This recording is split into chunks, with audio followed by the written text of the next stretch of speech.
പേടിക്കണ്ട, പ്രേതമല്ല, ഒറിജിനലാ. മരിക്കാത്ത സ്വാതി.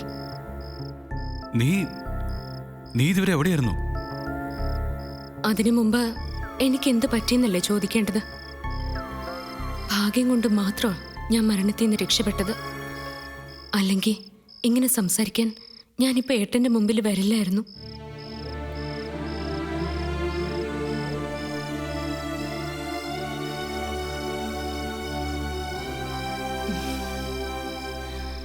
രണ്ടു പേരാ എന്നെ കൊല്ലാൻ നോക്കിയത്,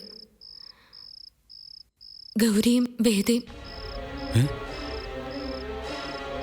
അതിലേട്ടന് യാതൊരു മനസ്സറിവും ഇല്ലെന്ന് അറിഞ്ഞപ്പോഴാ എനിക്ക് സമാധാനമായത്. വേദയും ഗൗരിയും കൊല്ലാൻ നോക്കിയെന്നോ?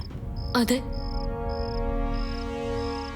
ഒരമ്പലത്തിൽ കൊണ്ടുപോവാന്ന് പറഞ്ഞ് ഗൗരി എന്നെ ഇവിടുന്ന് കൊണ്ടുപോയത് അമ്പലത്തിലേക്കായിരുന്നില്ല, വേദയുടെ അടുത്തേക്കായിരുന്നു.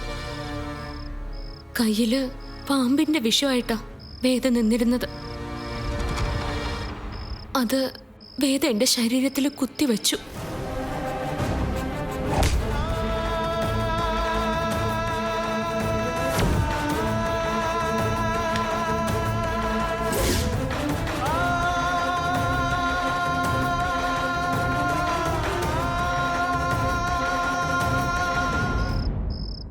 എന്നിട്ട് മരണത്തിനും ജീവിതത്തിനും ഇടയ്ക്കുള്ള കുറച്ച് നിമിഷങ്ങൾ എന്റെ ശരീരം കുഴഞ്ഞു വന്നു, കാഴ്ച മങ്ങി. ഞാൻ സകല ദൈവങ്ങളെ വിളിച്ച് പ്രാർത്ഥിച്ചു.